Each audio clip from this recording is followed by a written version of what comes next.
Everyone, আসসালামু আলাইকুম। মাছ রান্না করছি, পেঁয়াজ দিলাম। মাছ ভাই করতে গিয়ে এক কোটার মধ্যে এইভাবে ছিল, একটা দুইটা বাড়ে না, একসাথে রাখি দিয়ে এখন দিয়ে দিচ্ছি। তোমাদের রাখি এরকম একটা পেঁয়াজ দিলাম,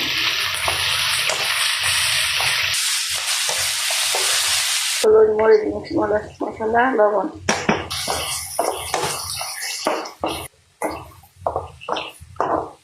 এখন ঝুল দিব, যে মাছ দিলাম এক একটা। ফাঙ্গাস মাছটা আমি খাওয়ার ইচ্ছা করে দিছি, আর এইখানে এটা হলো তেলাপিয়া মাছ ছিল। আর মাছ খাইতে খাইতে তখন মাছ থাকে অবশিষ্ট, দু তিনটা রান্না করা যায় না, তখন একসাথে মিলাই দিয়ে দিই। কাঁচামরিচ দিলাম, তরকারি হয়ে গেছে, ধনিয়া পাতা দিলাম।